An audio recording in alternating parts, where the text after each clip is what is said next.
नमस्कार मित्रांनो, टेक्निकल नॉलेजमध्ये आपले स्वागत आहे. आज आपण पाहणार आहोत automatic changeover switch.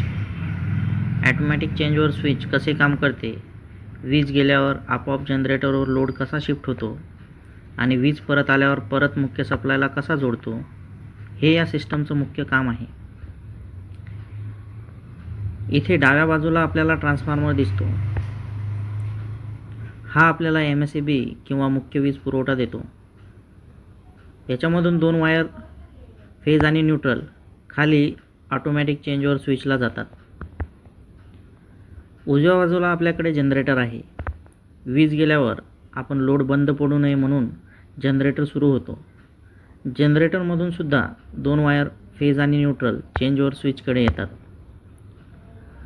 Changeover switch हे आपलं ॲटोमॅटिक चेंजओव्हर स्विच यांचं काम आहे की जर मुख्य सप्लाय उपलब्ध असेल तर तो थेट लोडला देतो आणि जर मुख्य सप्लाय गेला तर लगेच जनरेटरला लोडशी जोडतो, म्हणजे लोड कधीही बंद पडत नाही.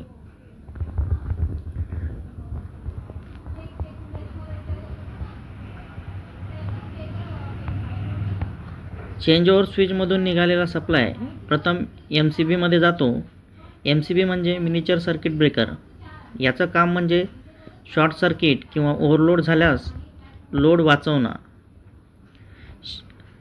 MCB मधून बाहेर आलेली वायर आपल्याला लोडला जाते, म्हणजे घरातील लाईट्स, पंखे, फ्रीज किंवा ऑफिसमधील इतर उपकरणे.